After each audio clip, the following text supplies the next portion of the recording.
Boa noite, turmas do segundo ano A e B. Eu sou o professor Érico Barbosa e vou lecionar biologia para vocês, tá? Bom, vamos começar o, a exploração dos nossos conteúdos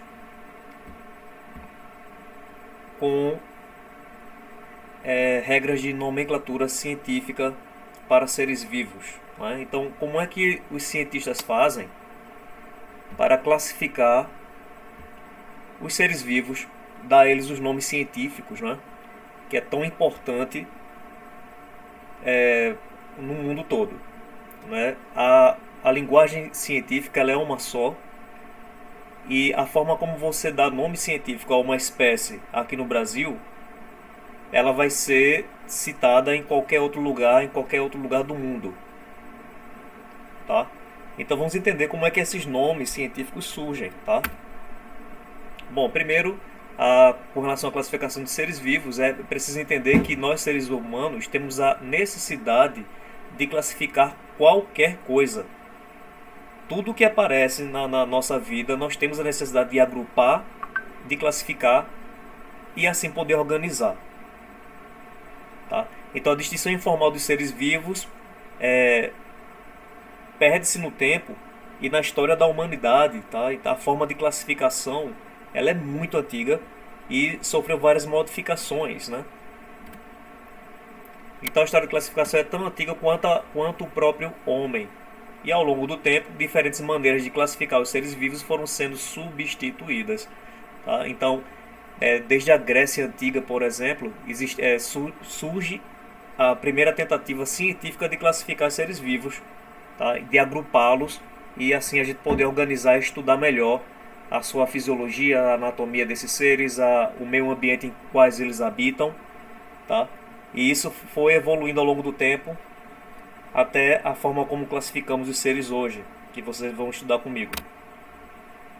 Então, o primeiro a tentar, de forma avançada, a classificar seres vivos foi Aristóteles, tá aqui ele, antes de Cristo, isso na antiga Grécia, tá? Então, Aristóteles teve uma visão avançada.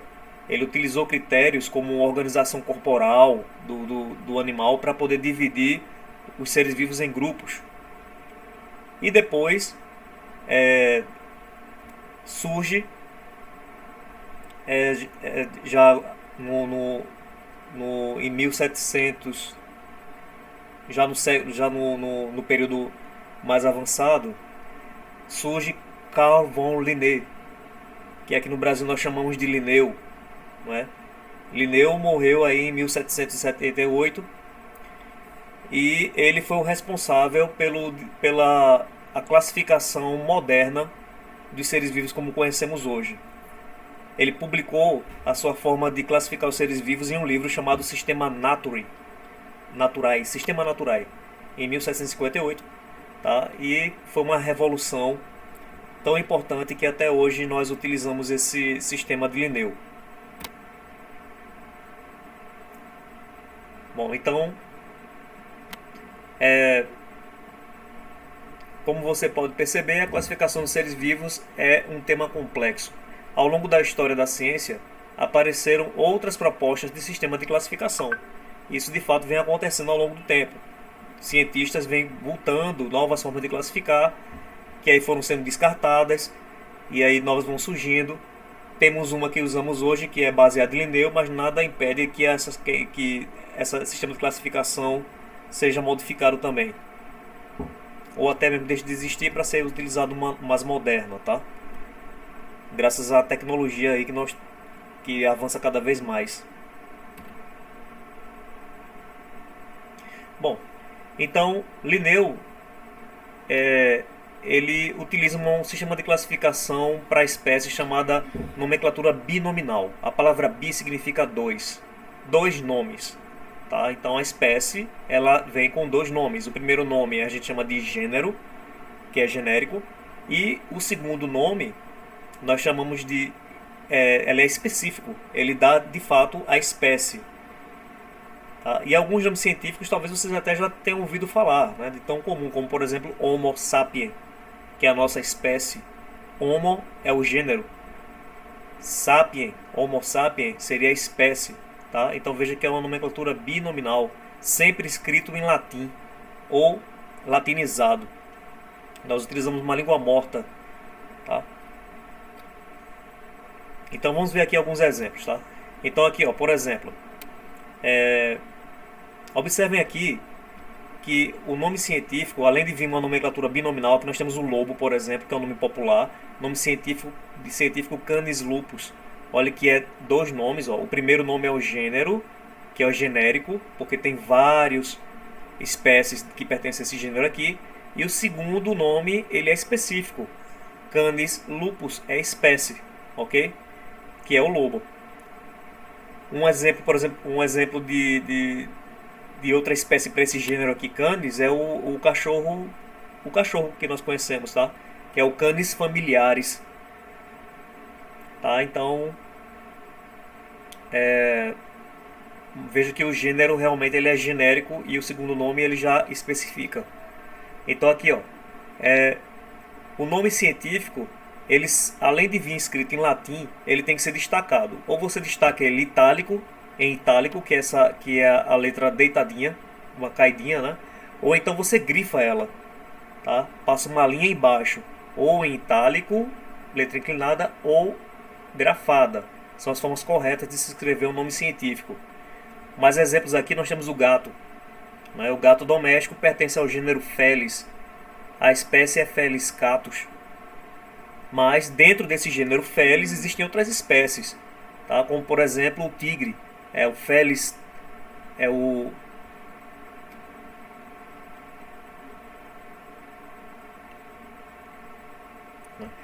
temos aqui também o milho, o zeamais, a minhoca pertence à espécie Feretima ovaiana, o pau-brasil pertencente à espécie Caesalpinia echinata. Tá? Esse é o gênero e os dois juntos é a espécie.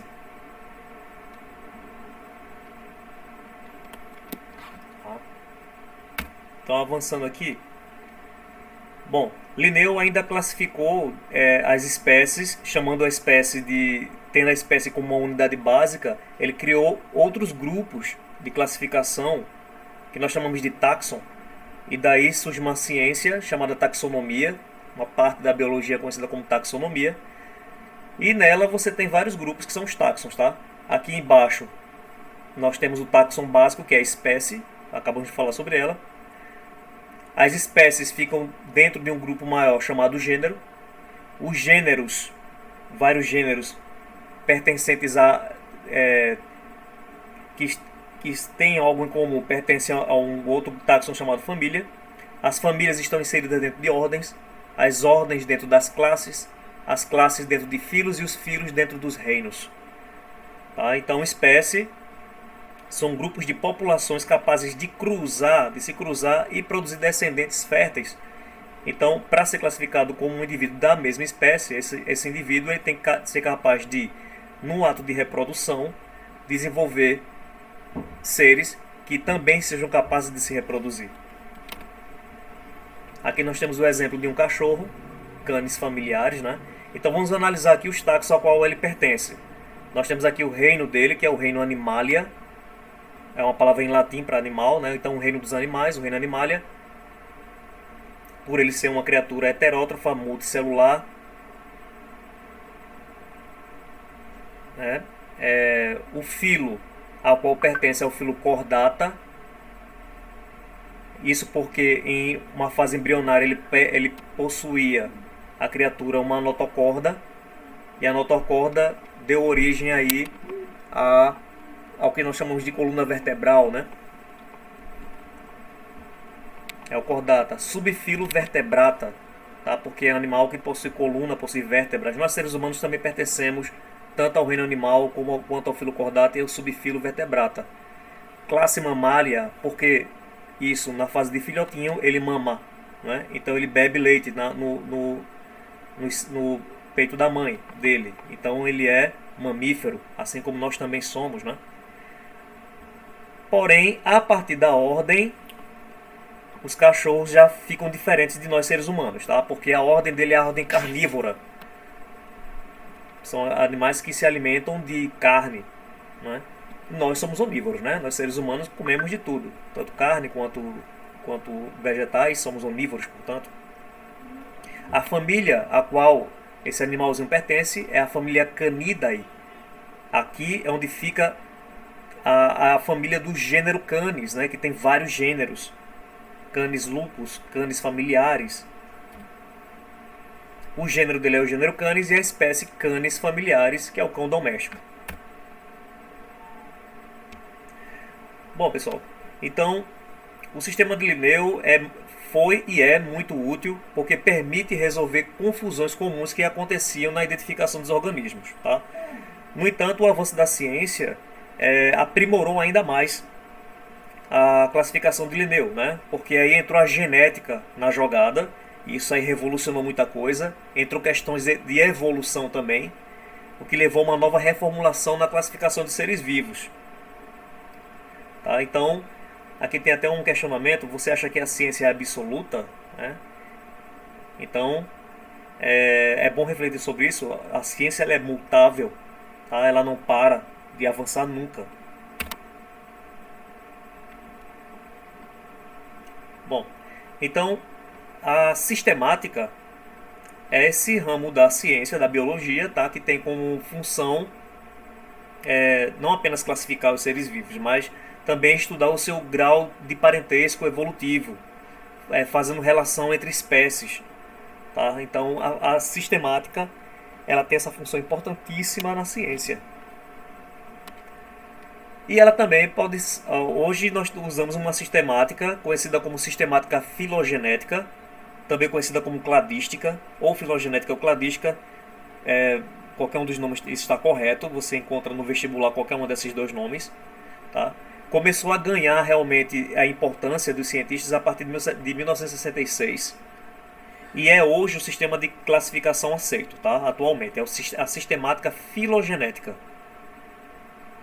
Então, é uma das áreas da biologia que mais cresce, porque é através dela que nós vamos colocando as espécies que vão surgindo. Espécies novas, tanto de plantas, quanto de animais, quanto de seres unicelulares, como bactérias, fungos e vírus. Eles são classificados dentro da sistemática filogenética ou cladística. Então, todos os dias, novas espécies vão surgindo, os cientistas descobrem novas espécies, e aí nós vamos evoluindo nesse sistema. Aqui está um exemplo de como estudar a filogenética, a sistemática filogenética ou cladística, né? Para isso nós usamos um diagrama ao qual chamamos de cladograma. A palavra cladograma vem de cladística. Tá? Então você tem aqui um cladograma, também conhecido como árvore filogenética. E é nessa árvore filogenética, que nós estudamos a relação evolutiva e os parentescos, tá, entre as espécies. Quais são as espécies que são mais próximas geneticamente, quais são as mais distantes, qual é a origem delas, o tronco que deu origem a elas. Tá?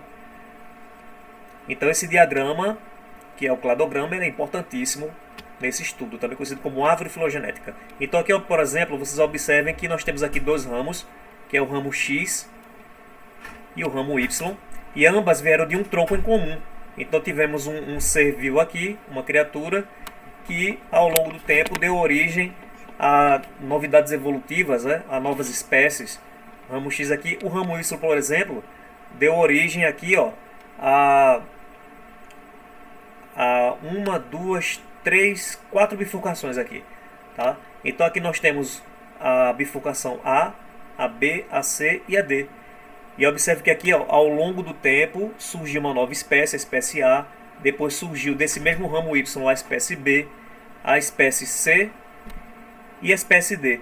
E geneticamente falando, a espécie C está mais próxima da espécie D, porque veja como elas estão próximas uma das outras aqui, ó.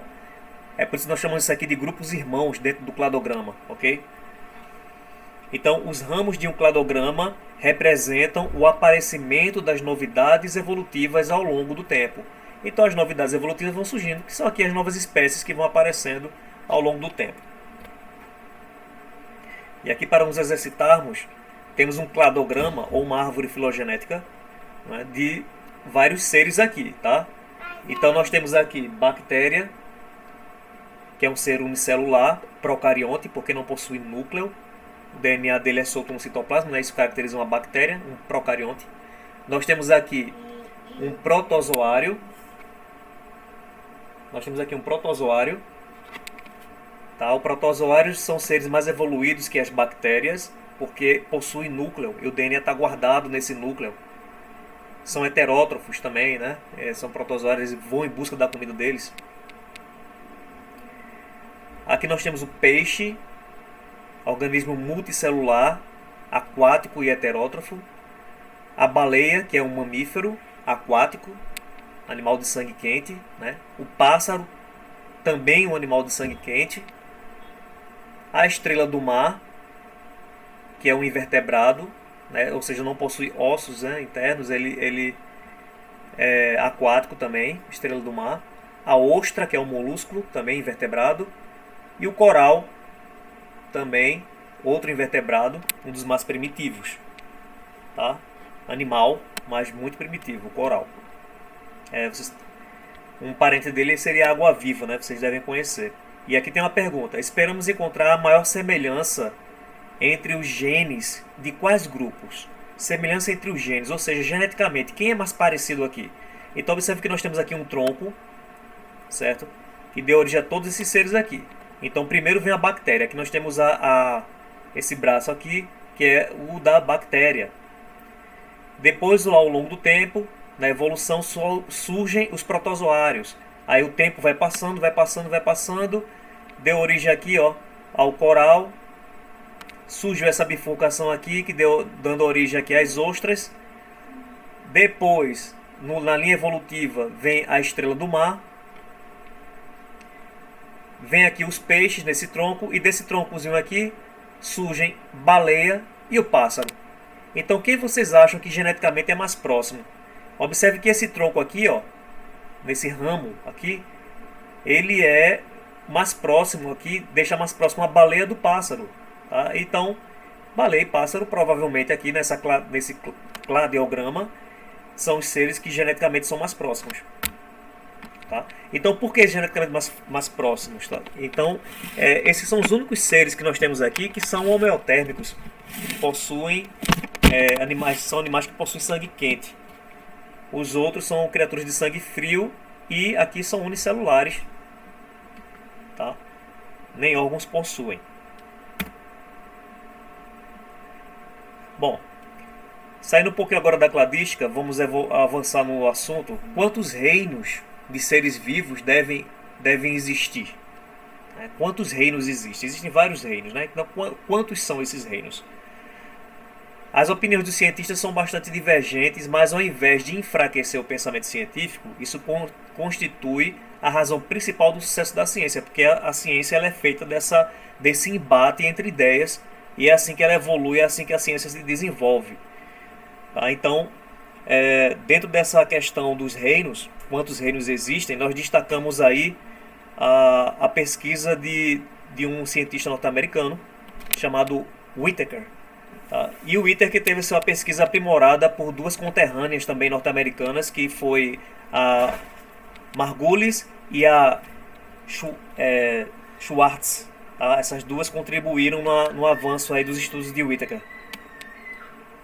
E chegaram aí à conclusão de que existem 5 grandes reinos, né? Onde os seres se encontram, os seres vivos se encontram aí. Então nós temos aí o reino Monera, cuja principal característica é a composição de seres unicelulares procariontes, ou seja, que não possuem, são seres de uma única célula aí, que não possuem um núcleo verdadeiro. A palavra pro quer dizer antes, a palavra cário quer dizer núcleo, antes do núcleo. A função do núcleo é guardar o DNA, então eles não têm núcleo. Então seriam seres menos evoluídos, tá? O próximo reino aqui é o reino protista. O reino protista já são seres que são unicelulares, porém apresentam núcleo.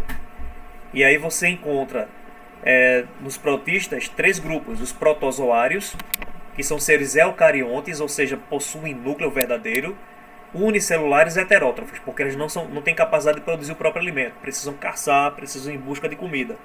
São heterótrofos, assim como nós também somos heterótrofos. A palavra hetero quer dizer diferente, trófos quer dizer nutrição, nutrição diferente. Então você vai se nutrir do outro, tá? Nós temos ainda nos protistas as algas, muito parecida com os protozoários, porém divergem na questão do hábito alimentar, tá? São seres eucarióticos também, possuem núcleo, são unicelulares também, porque só tem uma célula, mas também tem exemplares multicelulares, tem algas que são multicelulares e são autótrofas fotossintetizantes. E o que isso quer dizer? A palavra auto quer dizer próprio, trófos quer dizer nutrição, então ela mesma produz a própria nutrição. Agora, como é que ela faz isso? Através de fotossíntese. A palavra foto quer dizer luz, síntese e produção. Produção de comida através da luz, assim como as plantas também fazem. Nesse grupo dos protistas nós temos ainda os mixomicetos. Antigamente eram classificados dentro dos fungos, agora, por ter características divergentes, os mixomicetos pertencem aos protistas. O próximo grupo, mais evoluído, nós temos o grupo dos fungi, o reino fungi. O reino fungi aí inclui seres também eucariontes, ou seja, que possuem núcleo, ou multicelulares, né? Então você encontra fungos que são unicelulares, como é o caso dos seres que é utilizado para fazer a cevada, né? Temos multicelulares, como é o caso do cogumelo, que possuem corpos que formam ínfas. Vamos estudar isso mais à frente. Depois, mais evoluído que os fungos, nós temos o reino plantae, que é o reino das plantas, né? Formado por seres eucariontes, que possuem núcleo, multicelulares, sempre multicelulares, que possuem várias células, e autótrofos, todos autótrofos fotossintetizantes, ou seja, que produz sua própria alimentação através da luz solar, tá? Liberando oxigênio, absorvendo CO2 e liberando oxigênio, com formação de embriões sólidos, tá? E por fim nós temos o reino animalia, reino ao qual nós seres humanos pertencemos, né? Nós somos também seres eucariontes, nossas células possuem núcleo, multicelulares, né? Nós formamos tecidos e somos heterótrofos por natureza, ou seja, nós precisamos caçar, precisamos ir em busca da comida para poder sobreviver, né? Com formação de embriões ocos. Ok, pessoal? Vocês vão fazer um pequeno exercício agora com relação a esse tema e avançaremos mais nos próximos assuntos. Eu desejo um bom estudo a todos vocês, ok? E qualquer dúvida podem entrar em contato comigo.